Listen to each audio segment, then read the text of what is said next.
Hi, good morning. My name's Louise. I am the editor of Drone Professional One, a best-selling book on Amazon.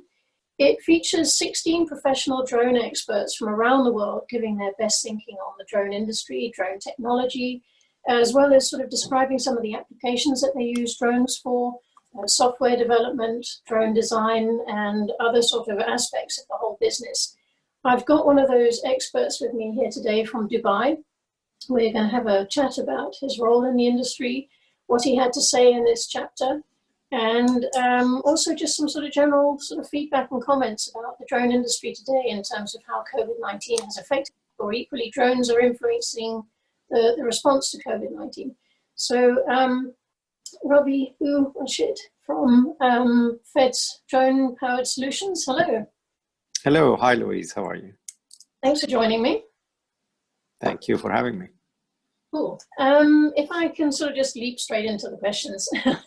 Sure. But yeah, what do you do? What's your background? Okay, so I have a traditional business training. No background in flight operation or aviation or hobbyist or anything like that. So today, most of the people that are in drones used to be in something that's related to the industry. I don't.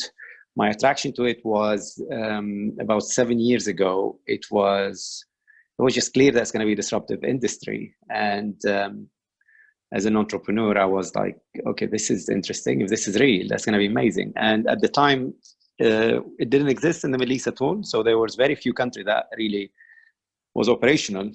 And kind of decided that, okay, did some investigation, did some self-education, spent some time traveling, went to Germany and spent some time training on multi-rotors, how to set them up, how to build them, how to operate them, stuff like this. Went to another French company also for fixed wings and also in the States. So I kind of spent about a year just learning about the industry and understanding what it can do. And after that, I decided to set it up in Dubai. Dubai is a good business hub for the region. So it kind of makes sense if you want to set up a business, especially a new business, disruptive business like the drone services and so on. So it kind of made sense. And we set it up in 2014, almost 6 years now. I think, come summer, it will be exactly 6 years. So we managed to enter the market very quickly.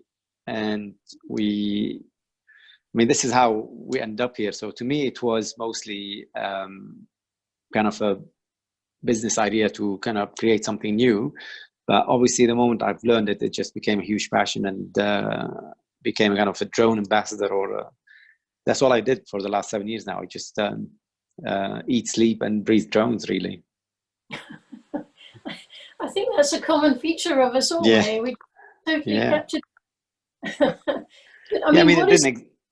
Sorry, carry on. Yeah, it didn't exist 10 years ago, right? So if you manage to jump or catch it early enough, then you're one of the experts. And if not, there you go.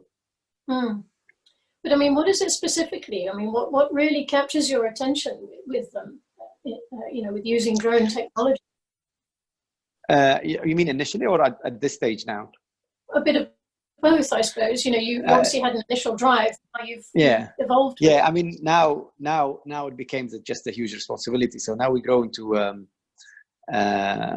we have locally here we have about 40 people.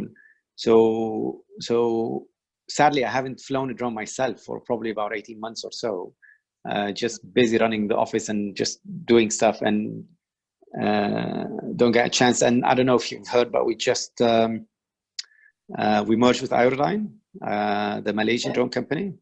So now with them, we become about 400, 500 employees. So the passion to fly and do things, that's kind of gone. And now it's all about, expansions and growing and conquering and being number one and stuff like this. So it's, in a way it's sad, but obviously, that's why you build this, right? So, you build it to grow and we kind of made it, and obviously we're happy that we achieved this, but it does kill the fun part where we used to, run on the field and fly drones and, chase regulations and convince police that what we're doing is legal, and all that fun stuff initially. That's all gone, and all I do is answer emails all day long. Yes. Oh gosh, yeah. Because I saw that on your website. I mean, you're ranked. Was it seventh? It was seventh. Hey, but Yeah, as FEDS. Yes, sorry to interrupt. As FEDS, we were ranked 7 in 2019, okay. and Iodine were ranked third, and Measure from the states were ranked 5. But all 3 of us now are one company. So the combination of those three, I think it's very clear that we're number 1 now in terms of drone services and drone data management. Fantastic. Well, to us, it's clear. So we're waiting for a third party to independently rank us. But it's, I mean, when you combine 3, 5, and 7, it's very clear that you cannot jump to number 1. Yeah. Oh wow. Okay. And that was last year. Before we're all growing. So we did. I mean, we doubled since last year. When the ranking came out, we were already double the size. I'm not sure about the other metrics, but for us, at least, we would have gone up without the merger. So I'm pretty sure we had a good boost this year. Okay. I mean, you focused on. I mean, your article was powerline inspections best practice, or should I say your chapter? Yeah. You do other things, obviously. Yes. Not just. Yeah. What are some of the other services that you have? Yes, our 2 main verticals are aerial mapping using fixed wing drones like the eBee, or asset inspections for power lines, for oil and gas, cranes, bridges, that kind of stuff. We got really good at power line inspection because we are running potentially the largest transmission line inspection project probably ever done between Saudi and UAE. So in the UAE, we're doing the whole country, and Saudi, we're doing a big size. Saudi is a huge country, so we're doing a small part of the country, but still a huge contract. So we have a lot of experience in that, and we did a lot of inspection. So a lot of our turnover comes from power line inspection. But like I said, we've done oil and gas, we've done bridges. As you know, drones are amazing. You should never send people anymore, to dangle down from a bridge or set up a scaffolding. Anything that risks the human life, you shouldn't do it. We have the technology now to avoid these health and safety risks. Why do them? And it's not like it's an expensive solution. It's not like in the name of health and safety, it's okay to pay more. It's actually even cheaper. So your engineer is on the ground, where it's safe. The drone is risking its life, and I don't think anybody's gonna cry. Well, maybe somebody's gonna cry if you break a drone, but not as much as hurting a person. So it's a no-brainer industry. I mean, it's even in recessions, it's amazing because it's bringing these guys, like oil and gas companies are. Sorry, I think I got disconnected. Yeah. Yes. Can you hear me back? I've got you. Yes, you're back. Yes. All right. Yeah. So what am I saying? Yeah. So industries in recession, they realize that why am I using helicopter to inspect my power line, my pipelines, for instance, where a drone is, I don't know, 15 times cheaper per day or even more. So yeah, kind of. Hey, sorry, Louise. They keep calling me and interrupting my calls, even though I have the do not disturb on. Oh dear. Okay. I keep hanging up on them, so let's see how this works. So yeah, those 2 verticals, and we do other stuff as well. So we have a support and training department. So because we provide consultancy, so if we provide you with if you want to acquire hardware yourself, so let's say you're a ministry that really want to get into drones, but you don't want to hire a service for whatever reason. So we provide you the whole A to Z, from drone to hardware to software to training. So we've done this on a long-term contract where you provide the hardware and then the training, and then the support continuously for at least 12 months. So to kind of give them support and guiding to set up a proper drone department. I don't know if you've seen this in your network, but there's a huge mistake that people just want to do it themselves. So they just, they'll buy a drone and they think they can do it themselves. And then, so it's advertised that it's easy to fly, which is true. Anybody can fly Phantom 4.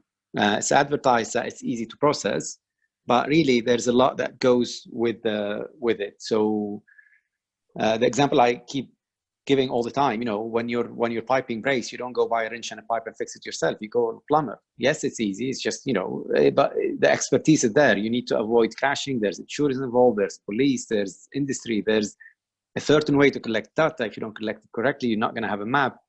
So that part, and again, because we're, an industry in its infancy, really, there's always going to be teething problems. So an example, we're having that, let's say a project manager is forward thinking. He wants to adopt new technologies. He wants to use drones in the next project. It goes to procurement. Procurement comes to us and goes like, I need you to quote to inspect this bridge or to map this building or whatever. And we give a quote. And obviously they need multiple quotes. And then you have this single user or small company that gives a quarter of our price, mostly because they don't know what they're doing. They just have a small drone.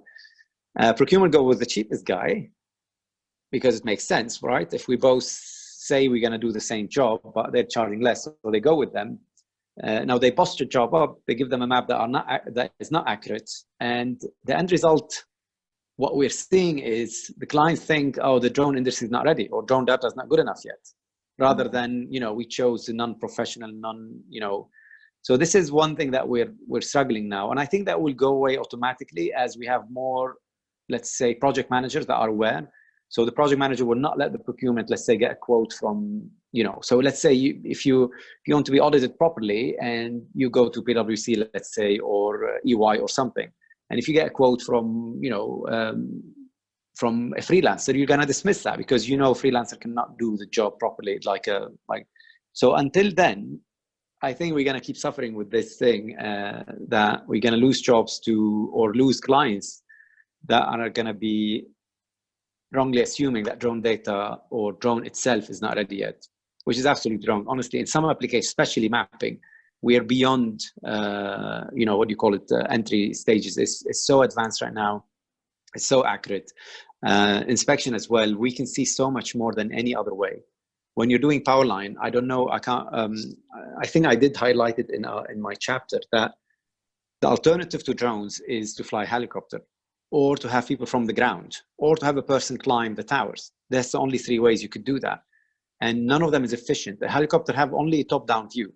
So it cannot see what's under. And it's very expensive. And the people on the bottom have the same issue. They cannot come close enough and they cannot see from the top. And when somebody climbs, he can check and he can take notes and he can, recognize the faults, but there's nothing more he can do.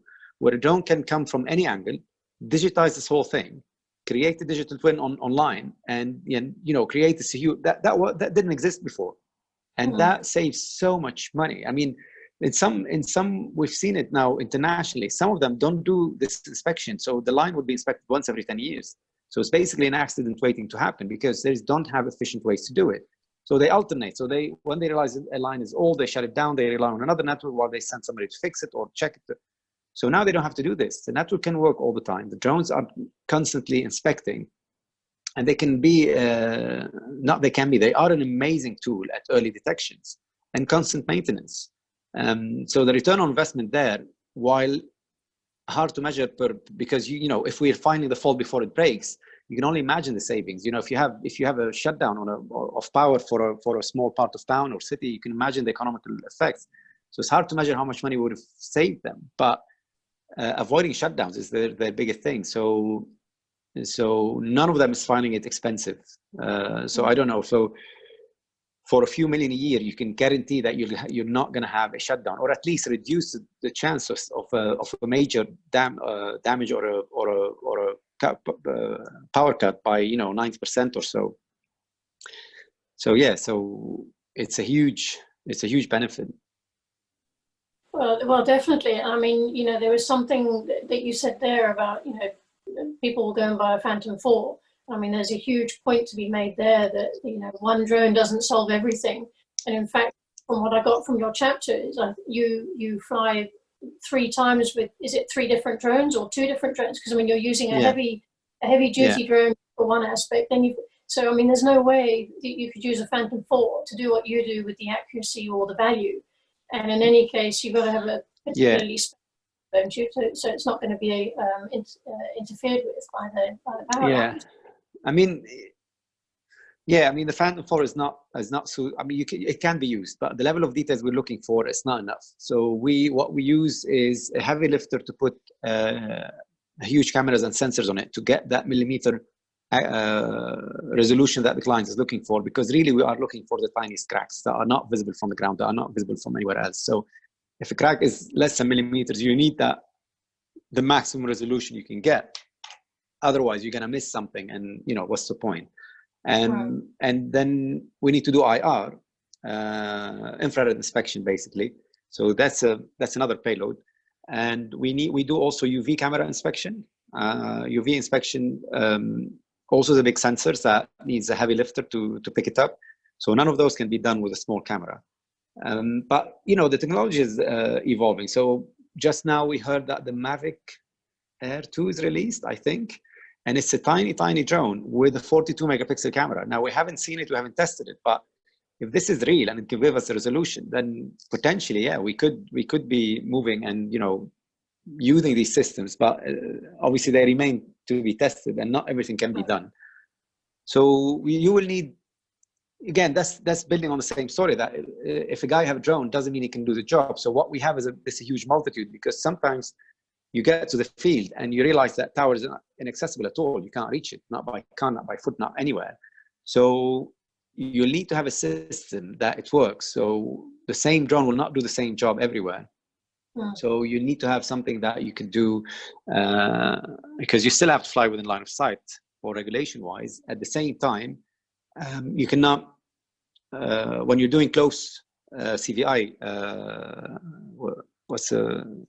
close inspection, basically, close visual inspection, because it's a huge system and it's flying very close to an asset, we also need to have the proper point of view, because you don't want to crash into the system as well. So anyway, you need to have a fleet to do the job right. So you can't just show up with a small system irrelevant of what the make is and just do a job. So you need to have the fleet and the experience and multiple guys and a thermographer and a UV camera expert and all that stuff to get this job done. Yeah, I mean, that really comes and obviously out electrical engineers. Yes. Yes, that's it. Yeah. Is it you? There's the pilot obviously flying the drone, but then the engineers also. He's using she's focusing the camera. Yes.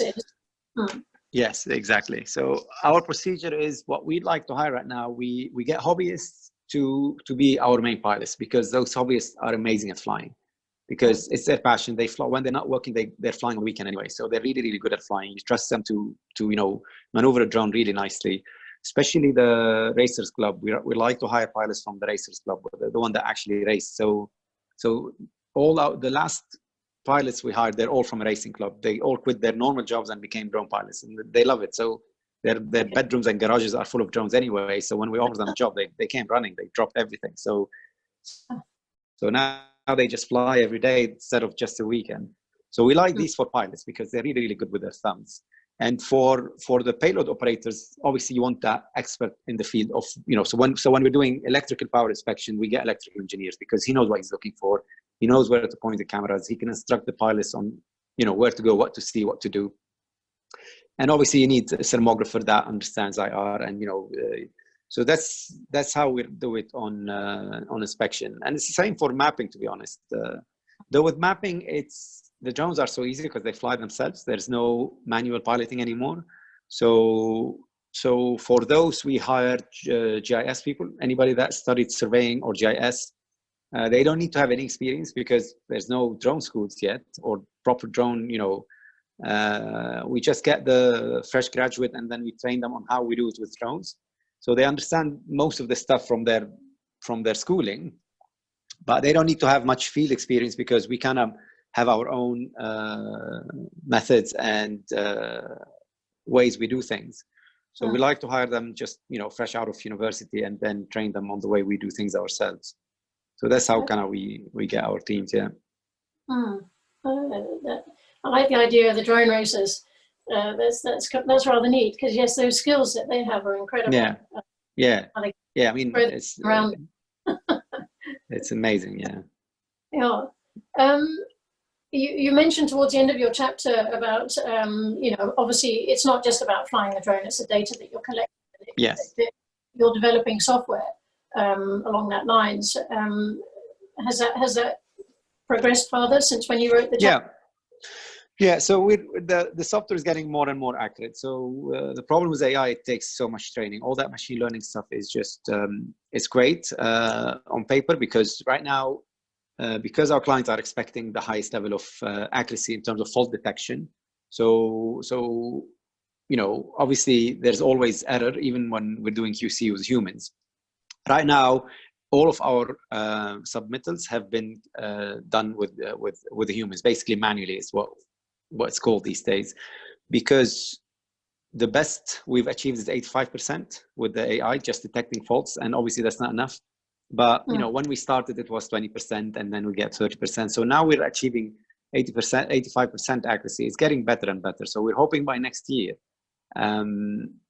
it's going to be, you know, if it reaches 95%, it's really good because a human check after that would be much faster. So, you know, we'll have, and most clients will accept 95% anyway. And again, the more data we have, the more it gets. Even though we produce about 1,000 images a day, it still needs more and more data to train it because it's, so for instance, we have a software as well to extract palm trees. Now that didn't take that much training. That took about, I don't know, maybe 600, maybe 1,000 photos, and it was done because palm trees are unique in shape. We feed that software palm tree images. It's always 99%. It would detect 99% of all this picture. That was easy. But when we're doing powerline, so let's say we're looking for clamps, loose clamps, it needs to see the same loose clamps 1,000,000 times because, you know, for the human eye, we can always tell it's a loose clamp because if it's 1 millimeter or 2 millimeter or 4 millimeter or 5 millimeter, we can always guess. But the computer needs to see the same fault repeatedly at different levels before it starts to recognize all faults. So the training takes so much more. And, you know, if it's looking for rust, the first day it will detect rust. The second day, if the rust is slightly bigger, it gets confused. So, you know, that's how, so it gets better. It just needs training, more and more training, and eventually we'll get there. Gosh, I mean, but yeah, it's part of, I mean, it takes, what AI can do in an hour is what we need, like with a team of 5 to do in 5 days or something like that. So it does help a lot, but obviously at this stage, our deliverable needs to be more accurate, but we're getting there. No, but yeah, but, I mean, gosh, it's, as you say, I mean, 1 million images, that's quite a lot, but once you've got it done, it's worth gold in that respect. Yeah. You were saying, I heard you say just now that you've got line of sight. I mean, is there BVLOS at all, or is that? Yeah, you can get exemptions for BVLOS. So if you need to fly BVLOS, you need to submit a case study to the civil aviation and say why you're doing it and what's your safety measures and what's your operation. So they need to be convinced that all steps are being followed, that we don't invade the commercial airspace.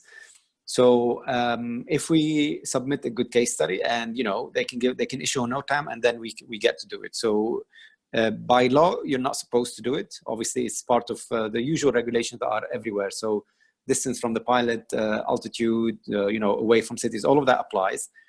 But every time we fly, we submit a case to the civil aviation and say, that's why, you know, we need to do it because of so and so. We also fly multiple drones at the same time. It's the same thing. So we have to submit why and what is your procedure in case of an emergency. Because, you know, one of the biggest things with civil aviation is how fast can you land in case there's an oncoming traffic that, you know, was unauthorized. So we need to prove to them that if you're flying, you know, let's say 4 drones, we can equally ground them as fast as we could have done 1 drone. So you need to just have more pilots and maintain line of sight. I mean, an easy way to convince civil aviation with line of sight is to have multiple pilots on the field. So let's say you want to fly 3 kilometers away from the main pilot. If you have, and your line of sight is, I don't know, 500 meters or 1 kilometer, depending on the size of your drone. If you can put a a pilot or an observer every 500 meter or a kilometer that you, and these guys are on communication with a talkie-walkie or on the phone, then they will consider that as line of sight, because somebody is always within line of sight of the drone that can give instruction to the operator immediately to know. So that is an easy way to do this, an easy way to get an approval, not an easy way to do it, obviously, because it's just, you need more labor. But other cases, obviously, if you submit a case where, you know, you maintain low altitude, you have a NOTAM, again, it depends where you are. You're never going to get beyond line of sight if you're close to an airport. So that's not up for a discussion. But depending on your location as well, they might facilitate. And, you know, when we're doing beyond line of sight, we're flying the eBee. I don't know if you know the system, but it's a very lightweight. It's been certified to fly beyond line of sight in so many countries. So it got it in Switzerland, in Canada, in France, I think in the UK as well, some parts of Latin America. So we're trying to get the certificate for it here to fly beyond line of sight automatically as well. So we eventually need to run this application with the Civil Aviation. But yeah, so beyond line of sight is interesting. Yeah, it sets up certain challenges, doesn't it? But yeah, that eBee is a nice aircraft. It was demonstrated for me last year, and wow, really nice piece of kit. I think it's a bit of going to get it done here because it was too autonomous. There had to be various things added to make sure that it could be. Oh yeah, I heard that you have. Yeah, I think if I'm correct, you cannot ship the eBee to unless there's a remote control with it. So where the new model don't have remote control, I might be completely wrong here, but I think some countries you cannot use the eBee without remote control included. So it's kind of by law. Not sure if you guys are one of those, but yeah, I can understand what you mean. It's just it's scary for some people, and that's why the Sensefly team keeps the smallest eBee, the one that flies only 30 minutes, because some countries don't like that it flies so well and so far that they want it to be limited, that, you know, you can use it as long as it only fly 20 minutes so it can come back quickly or something like that. But yeah, it's an amazing kit. Absolutely. I mean, the wind was getting close to being at its maximum for the aircraft, and it was just amazing how it just carried on. It would get blown off course, but it would come back and find where it was going and carry on with the mapping. Really impressive. And land safely. This is what we like about it, and still, because the stronger the wind, the softer the landing, because it's going to be, it's a light system, and that's why I still like it over the VTOLs fixed wings. So we still insist on using fixed wings for mapping, because you've heard of all the new transition ones. They vertically take off and then they transition and they fly. Where it sounds good that you don't need a landing spot, it's just they're not efficient in the wind. The landing is too dangerous. And when you're mapping, and when you're in a country like ours where you're limited by your permit, and if you don't get the job done today, then that's it, you can't get it done, you have to reapply and get another permit. So if you don't finish on the day, you're gonna lose, you know. So if the wind picks up, at least with the eBee, I know I can keep going. I'm not gonna worry that it's not gonna land, so we need to call it off. So once you're airborne, that's it, you try to finish your job without having to land early.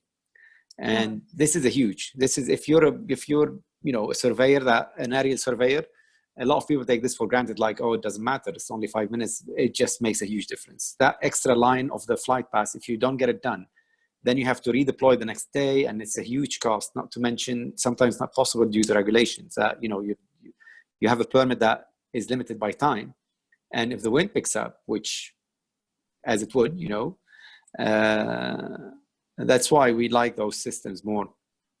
I mean, you make another valid point there. I mean, it's fascinating. All these drones have got their benefits and their disbenefits. And it's a bit like when you play golf. If you do it, you know, for a competition, you're only allowed to carry a certain number of clubs, and you've got to figure out, well, what am I going to need, you know, beforehand? You can't go and change it, isn't it? And it's a bit like with the drone. You've got to pick the right drone. And I hadn't heard that reference, that some of these VTOL ones are not going to be quite so good because of their landing. So we tested a couple of them, and you lose on another. It's fascinating. Yeah. There's so many points. I mean, you know, I'll let you finish with your questions. I think I'm taking your airtime. No, don't worry. I mean, I think the mean, as I said earlier, I think one of the things to chat to you about is, like what's going on now at the moment, whether, how has Dubai been responding with drones, if at all, for COVID-19, and if they haven't, what you think could be done reasonably? Yeah, I mean, with the current situation, they definitely have. I mean, it's a fairly advanced city, and the police here have their own drone department. So they were already equipped with drones, and they immediately deployed them for crowd management. So when the lockdown first came into effect, obviously there was a bit of resistance from people, and some not understanding what's going on, and some intentionally resisting, and some just kind of oblivious to what's going on. So there was a lot of drone activities going around, warning people. They've done it in multiple cities. We know Dubai did it. We have a couple of Emirates here that they use drones as well. And I think the municipality in Dubai as well use them for spraying. So it definitely jumped on the drone side and took advantage of the benefit they can bring. And a couple of authorities got in touch with us to get ready for worst case scenario. Like if this thing gets much, much worse and there's an extreme lockdown, what do we do? Like, what can the drone, where and how can the drone help? So we're getting ready with these guys with case studies that if in an extreme case, how would we deliver to some areas where no in and out, not even for food and medicine, we deliver to them food and medicine. So they are getting ready for worst case scenario. I think things are getting better though. So hopefully we're not going to go to that case. But I would say definitely the UAE got ready fairly early, and they're definitely very pro drones. That's actually part of the reason, which I didn't mention earlier, why Dubai was so attractive as well. The government here was, when we started FEDS, there was no drone regulations, but they were so welcoming that we came in and asked civil aviation, like, we want to set up a drone company. And because of the directive of the rulers here, it was immediately open arms situation. Like, yes, please immediately start. Here's a license. They had to figure out what the activity is because, again, it didn't exist. Obviously, things changed in 2015 when after the first airport shut down because of drones, obviously. And then this was the biggest drive that, okay, hold on. We like drones, but they're not regulated. Let's get the regulation going. But it's a very forward, thinking country, and they're always kind of ahead with technology. So they were ready for it, and they were definitely using them. I mean, I've been trying to keep up with everything that's going on, and I'm not sure if they could have done anything better than this, but they definitely, to answer your question, have involved drones. And yeah, potentially more drones in more parks, maybe. I don't know. Like I said, as far as I've seen, they've done a good job. Oh, that's fantastic. I mean, it's nice to hear that the government supports yeah, they definitely technology and is trying to drive its use and realize its potential. That's great, actually. Yeah, I mean, so sorry, I'm just trying to think of another way of posing a question. But I mean, do you see that you can have more of an involvement yourself? I mean, you were saying earlier to me off camera that you're not currently involved. Yeah. In it. You can be, but how would you feel that you could have a role to play? Yeah, I mean, in the UAE, we didn't need to do anything. Like I said, they were already equipped, and we potentially equipped them with these drones. I'm not sure what they were using exactly, but in other parts of the world and within our network, for instance, Aerodyne Malaysia deployed, I think 26 teams with 25 drones, and they were with the police everywhere on every roadblock and every massive parts of the city. So where we weren't involved directly with that, we were very proud of what they did. It was done obviously at no cost to the government, so it was completely I don't know if the donation is what the right word, but they really just gave the time of the employees, and Aerodyne realized like they can do something to help the country and help support it, and it really helped. And what they did, they created the software as well to highlight how many cases are per area. So what they did, so the software tells you, it's kind of a platform, it looks like a map, and there's hotspots in it. So in areas where there's not enough control, you can tell that the cases were rising, and in areas that had control, the cases were dropping. So they really helped there.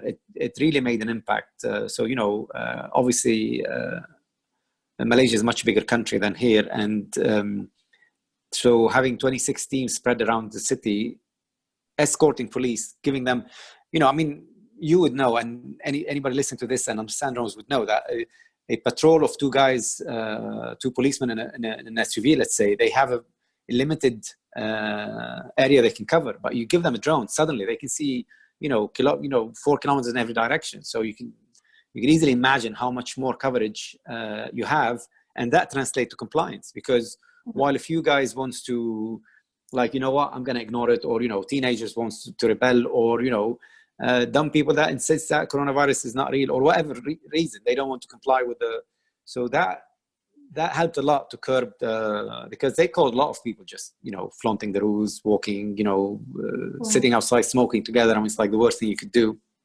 So that really helped and made an impact there. So like I said, here it's when a small city, the police managed to use their own equipment on hand. But so there we did something different. Okay. No, it's cool. It's an interesting time, I think, and I think I mean, in the news because of it, possibly for good reasons, possibly for bad, but it's